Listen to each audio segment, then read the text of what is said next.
আসসালামু আলাইকুম সুপ্রিয় দর্শক বন্ধুরা, আশা করছি যে যেখান থেকে আমার এই ভিডিওটি দেখতেছেন নিশ্চয়ই অনেক ভালো আছেন।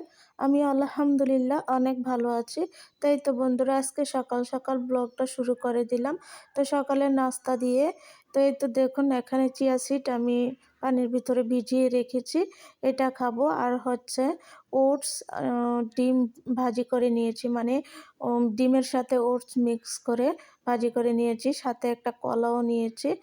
তো এখন নাস্তা খাওয়া শেষ হয়ে গেছে, তো আমার ছেলের জন্য চা বানিয়েছি আর বোনের জন্য, ওরা চা বিস্কিট খাবে।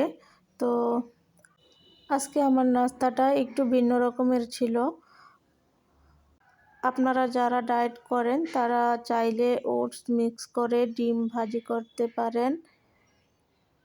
এই তো বন্ধুরা, নাস্তা খাওয়ার পালা শেষ, এখন দুপুরবেলা খাওয়ার জন্য রান্নার আয়োজন করতে হবে। এই তো দেখুন, এই রান্নাটা করেছি আমি, অনেক লোভনীয় লাগছে দেখতে, খেতেও কিন্তু অনেক মজা হয়েছিল। আজকে হচ্ছে ব্রয়লার চিকেন ভেজে আলু দিয়ে ঝোল করেছি। তো চলুন বন্ধুরা, কিভাবে এত সুন্দর রান্নাটা করেছি আপনাদের সাথে শেয়ার করি। আজকের ভিডিও যে যেখানে কাছে দূরে দেশে বিদেশে থেকে দেখতেছেন, প্লিজ সম্পূর্ণ ভিডিওটি কন্টিনিউ করার চেষ্টা করবেন। তো বন্ধুরা, এখানে আমি দেখুন প্রায় 1.5 কেজি পরিমাণ চিকেন নিয়ে নিয়েছি। তারপর এখানে পরিমাণ মতন লবণ, পরিমাণ মতন হলুদ দিয়ে ম্যারিনেট করে আমি 10 মিনিট রেখে দিয়েছিলাম। তো বন্ধুরা, এখন 10 মিনিট পর চুলায় একটা কড়াই বসাই দিলাম, তাতে পরিমাণ মতো তেল দিয়ে দিলাম। তো এখন এক এক করে চিকেনগুলো দিয়ে দেব। একটু সাবধানে চিকেনগুলো দিতে হবে, নাহলে ফুটে তেল পড়ার সম্ভাবনা থাকে। বন্ধুরা, এই রান্নাটা আমি শিখেছি আমার মায়ের কাছ থেকে। আমার মা সব সময় আগে চিকেন ম্যারিনেট করে আগে ভেজে নিত। এই তো বন্ধুরা দেখুন, আমার চিকেন ভাজা হয়ে গেছে। আরও কিছু ছিল, যে তেলের মাঝে আমি চিকেনগুলো ভেজেছিলাম সেই তেলের মাঝে আলু দিয়ে দিয়েছি। তো এখন আলুগুলো হালকা পরিমাণে ভেজে তারপর পেঁয়াজ অ্যাড করে দিয়েছি। তাহলে পেঁয়াজ আর আলু এক সমানে ভাজা হয়ে যাবে। যখন এটা বাদামি কালার হবে আলু আর পেঁয়াজ, তখন একটু পানি দিয়ে দেব। তো পানিটা দিয়ে দিলাম, দিয়ে এখন একটু নেড়ে চেড়ে দিয়েছি। এখন দেব আদা আর রসুন বাটা, প্রায় 2 টেবিল চামচ পরিমাণ। এটা ডিপ ফ্রিজে ছিল, সেজন্য বরফ হয়ে আছে। তো দিয়ে দিলাম, এখন একটু কুচিয়ে কুচিয়ে ভেঙে দিচ্ছি, এখনই গলে যাবে, মিক্স হয়ে যাবে।